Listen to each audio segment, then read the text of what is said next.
చక్రవర్తి శివాయ ఓం నమః శివాయ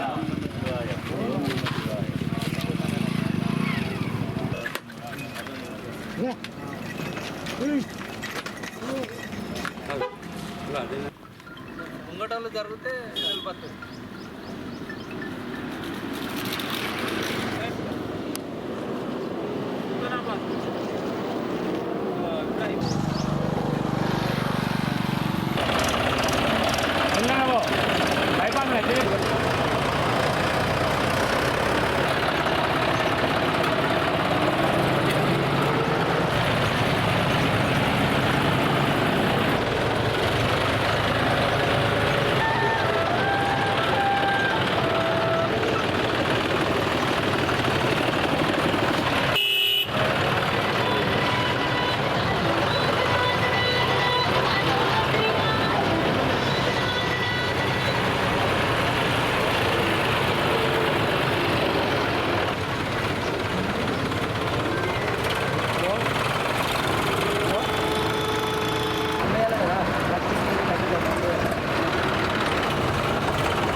జానకి గ్రామ ట్రాక్టర్ యూనియన్స్ అసోసియేషన్ తరఫున 3 గ్రామాలను కలుపుకొని కనుకుల రౌండ్పల్లి మహాత్న ఊరు నుండి ఈ రాజరాజేశ్వర స్వామి దేవాలయానికి కోడెముక్కలకు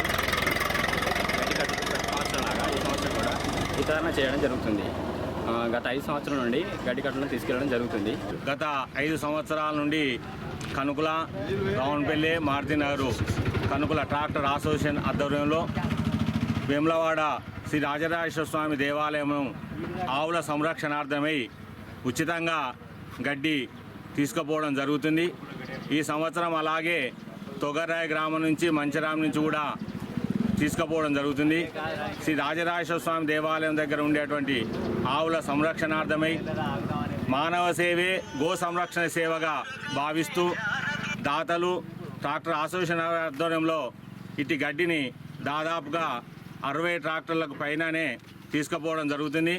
వారందరికీ కూడా శ్రీ రాజరాజేశ్వర స్వామి వారి సంపూర్ణ అనుగ్రహం కలగాలని మనసా వాచా కర్మనగా నేను ఒక అర్చకునిగా కోరుకుంటున్నాను. కనుకుల మారుతినగర్ రానుపల్లె తొగర్రాయి గ్రామాల నుండి వేములవాడ రాజరాజేశ్వర దేవస్థానం గోవుల రక్షణ కోసానికి పశుగ్రాసం కనుకుల నుండి ట్రాక్టర్ యూనియను జానకి గ్రామ మరియు దాతలతోటి గడ్డి ట్రాక్టర్లతోటి పంపించడం జరుగుతుంది. మరియు ఈ దాతలకు ట్రాక్టర్ యూనియన్కు రాజరాజేశ్వర దేవస్థానం ఎప్పుడు దేవుడు చల్లగా చూడాలని కోరుకుంటున్నాను.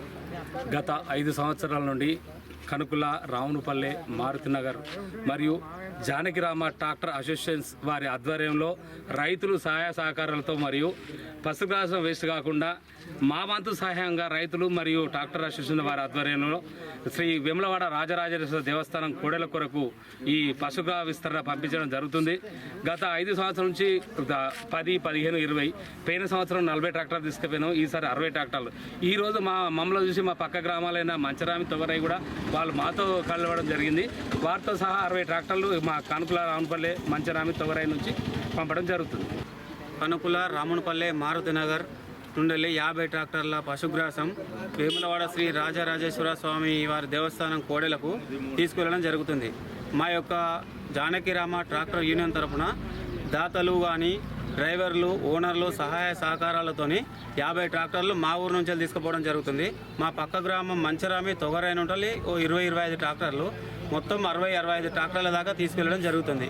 మమ్మలను ఆదర్శంగా తీసుకొని చుట్టుపక్కల గ్రామాల ప్రజలు అందరూ పశుగ్రాసం తీసుకువెళ్లాలని కోరుకుంటున్నాను. గత 5 సంవత్సరాలుగా కనుకుల గ్రామం జానకరామ ట్రాక్టర్ అసోసియేషన్ ఆధ్వర్యంలో ఈ వేములవాడ రాజరాజేశ్వర స్వామి ఆలయానికి ఈ గోవులకు ఈ గడ్డి కట్టలు తీసుకుపోవడం జరుగుతుంది.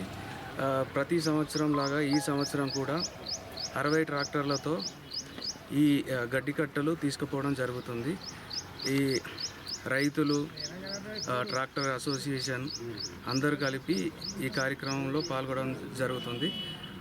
అందరూ బాగుండాలని, వర్షాలు బాగా పడాలని రాజరాజేశ్వర స్వామిని కోరుకోవడం జరుగుతుంది.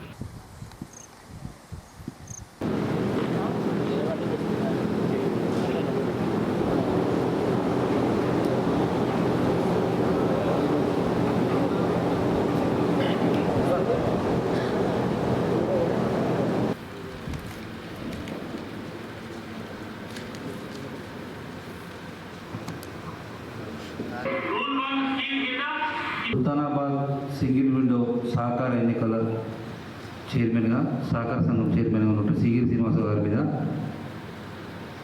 ప్రస్తుత ఎమ్మెల్యే అప్పటి మాజీ ఎమ్మెల్యే విజయరావు గారు మాట్లాడిన విషయాలు ఇవాళ మేమేదో సీని గారు అన్యాయం చేశారు లంగా దుమ్మ అంటే అప్పుడున్న మాజీ ఎమ్మెల్యే గారు చేసిన ఆరోపణలే మేము కూడా అప్పటి నుంచి కూడా ఇప్పటి వరకు కూడా అదే సొసైటీలో ఇలా చాలా సందర్భాల్లో చాలా సంవత్సరాలుగా గత 12 సంవత్సరాలుగా సొసైటీ సంఘం చైర్మన్గా ఉండుకుంటూ 12 సంవత్సరాల నుంచి మేము సంఘం చాలా అభివృద్ధి చెందింది.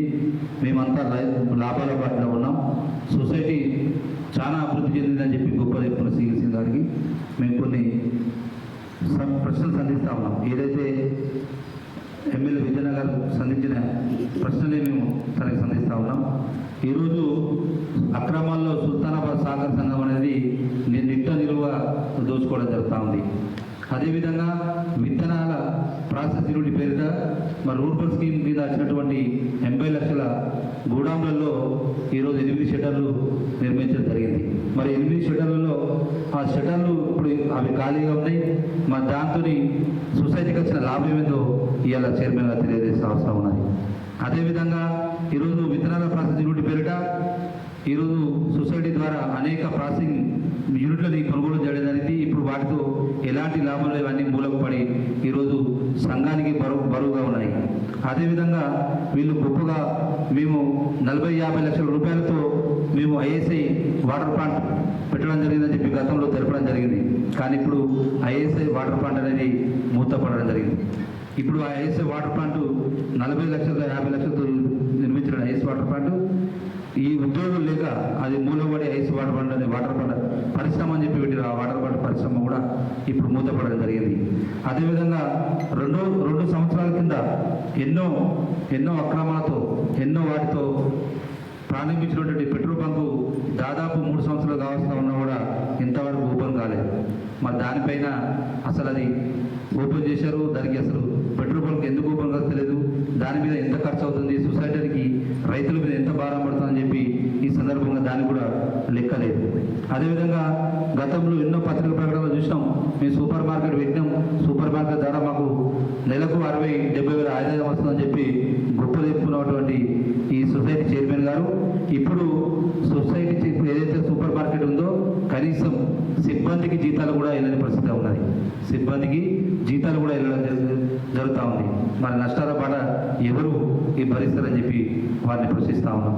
మరి అటువంటి వ్యక్తిని ఈరోజు మరి వాళ్ళే పార్టీలో చేర్చుకోవడం జరిగింది. మరి వారిని ఎమ్మెల్యే గారిని ఒకటే క్వశ్చన్ ఇస్తూ ఉన్నాం. అన్న, మా పార్టీలో ఉన్నప్పుడు దొంగ, మీ పార్టీలో వస్తే నిజాయితీ పరుడు ఎట్లా అయిందో తెలియజేయాల్సిన అవసరం లేదు. అంటే ఇలా పవిత్ర గంగలో మునిగినంత మాత్రాన ఈ దొంగ గొర్రె గంగివు కాదు అని చెప్పి ఈ సందర్భంగా నేను తెలియజేస్తా ఉన్నా. ఇవాళ మీ పాటలు చేరినంత మాత్రాన ఆయనతో చేసిన పాపాలు మాయమైపోవు. మీ పాటలు చేరినంత మాత్రాన నిన్నటి దొంగ రేపటి ధర్మాత్ముడు కాదని చెప్పి సందర్భంగా తెలియజేస్తా ఉన్నా. మేము ఇక్కడున్న పెద్దపల్లి ఎమ్మెల్యే గారికి విజ్ఞప్తి చేస్తా ఉన్నాం. ఏదో ఇప్పుడు నామినేటెడ్ సహకార సంఘ ఎలక్షన్స్ జరుగుతూ ఉన్నాయి. దాంట్లో మళ్ళీ అతనికి కట్టుబడి పెడతామని చెప్పి ఒక ప్రచారం జరుగుతూ ఉన్నాయి. దయచేసి పెద్దపల్లి ఎమ్మెల్యే గారికి మేము ఒకటే విజ్ఞప్తి చేస్తా ఉన్నాం. అన్న, మీరు రైతు కుటుంబం నుంచి వచ్చినని చెప్తా ఉన్నారు. రైతు కుటుంబం నుంచి వచ్చిన ఈరోజు ఆనాడు ఏదైతే ఇతను చేసిన అక్రమాలపైన, నకిలీ విత్తన దందాలపైన పోరాడిన మీరు ఈరోజు అదే వ్యక్తికి మళ్ళా సొసైటీ చైర్మన్ కనుక అప్పచెప్తే మీరు రైతుల పుట్టకొట్టిన వాళ్ళు అవుతారని చెప్పి సందర్భంగా తెలియజేస్తాం. ఇవాళ మార్కెట్ యార్డులో వడ్లు కొనుగోలు కేంద్రంలో ఇవాళ ఫైరోకు నడుస్తూ రాజకీయ నాయకులు మ్యాచర్ రాకున్నా కానీ మ్యాచర్ వచ్చిందా వాళ్ళ ఫైరోకుతోని ఎన్నికై ముందు వెనకాల ఎవరు డబ్బులు ఇస్తే వాళ్ళు జోగిస్తూ ఇవాళ లోడ్ చేసి పంపిస్తూ ఉన్నారు. అదేవిధంగా ప్రతి రైతు అదేదో ఓటీపీ అని పెట్టి వాళ్ళ లోడింగ్ కావాలనే లోడింగ్ కోసం ఆయన ఓటీపీతో రైతులను ఆ విధంగా ఇబ్బంది చేస్తూ ఉన్నారు. పోతే రైతులకు ఏ గ్రేడ్గా కొనాల్సిన వడ్లను కామన్ గ్రేడ్గానే, ఏ గ్రేడ్ వడ్లను కూడా కామన్ గ్రేడ్గానే కొనుగోలు చేసి రైతులకు క్వింటాల్కు దాదాపుగా 20 రూపాయల నష్టాన్ని భర్తీ చేస్తూ రైతులు ముంచే విధంగా ఇవాళ రైస్ మిల్లర్స్తో కుమ్మక్కై ఇవాళ అధికారులు కానీ రాజకీయ నాయకులు కానీ మరి వాళ్ళకి ఏ వాటా ఉన్నదో ఏదో అర్థమైతలేదు కానీ అన్ని కామన్ గ్రేడ్గా వడ్లు కొనుగోలు చేసి రైస్ మిల్లులు పంపించిన తర్వాత కూడా ట్రక్ సీడ్ ఇచ్చేటప్పుడు మళ్ళీ ఒక లారీ లోడుకు దాదాపుగా 2-3 క్వింటాల చొప్పున మైనస్ చేస్తూ రైతుల మీద ఆ భారాన్ని కూడా మోపిస్తూ వాళ్ళని బ్లాక్మెయిల్ చేసే విధంగా మేము అట్లయితేనే ఒక 2 క్వింటాలు తక్కువ మైనస్ అయితేనే తప్ప మేము దించుకుంటామని వాళ్ళని బ్లాక్మెయిల్ చేస్తే ఆ రైతులు కూడా బలవంతంగా ఒప్పుకోక తప్పుతలేదు. రేవంత్ రెడ్డి ప్రభుత్వం వచ్చాక యువతకి అప్పుడు కేసీఆర్ ఇచ్చిన నోటిఫికేషన్లకు సంబంధించిన ఉద్యోగాల నియామక పత్రాలు ఇచ్చి తూతు మంత్రంగా ఈ రోజు వరకు కూడా ఏ ఒక్క నోటిఫికేషన్ ఇవ్వకుండా రాష్ట్ర వ్యాప్తంగా యువతకి అన్యాయం చేస్తున్న ఈ ప్రభుత్వం కాలం చెల్లే రోజులు దగ్గరలోనే ఉంది. రాష్ట్ర వ్యాప్తంగా యువతకి వారిచ్చిన ఏ ఒక్క హామీ నెరవేర్చకుండా ఇవాళ యువకులే సమాజానికి పట్టుకొమ్మలు. అలాంటి యువత ఇవాళ ఉద్యోగావకాశాలు లేక నిరుద్యోగం పెరిగి చెడుదారిన పడుతూ వ్యసనాలకు గురవుతూ ఆత్మహత్యలకు పాల్పడుతూ యువతకు చాలా కష్టాలు పడతా ఉంది రాష్ట్ర యువత.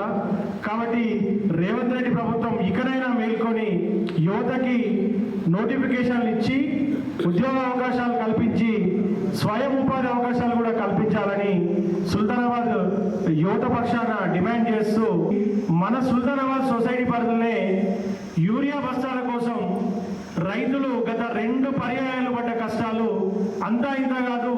ఆ రైతులకు హమాలీ ఛార్జీలు వాళ్ళకు ట్రక్ షీట్ ద్వారా వాళ్ళ తర్వాత వాళ్ళకి వాళ్ళ అకౌంట్లో హమాలీ ఛార్జీలు కూడా పడడం లేదు. ఇది ప్రతి ఒక్క రైతుకు అన్యాయం జరుగుతూ ఉంది. దీంతో పాటు ఇవాళ ఆల్మోస్ట్ రోహిణి ఖాతా ఎంటర్ అయింది. ఇప్పటికీ వడ్ల కొనుగోళ్ళు అక్కడ వెళ్ళిపోయాయి. రైస్ మిల్లర్లో వాళ్ళ రైతులు పడే కష్టాలు రోజు చూస్తూ ఉన్నాం. నిన్న ఎలిగేరు రైతులు రోడ్డు పైన రాష్ట్రంలో ధర్నాలు చేశారు. ఎక్కడ పోయినా రైతుల వడ్ల కొనుగోలు కూడా ఎక్కడెక్కడ తూతు మంత్రంగా జరుగుతూ ఉన్నాయి.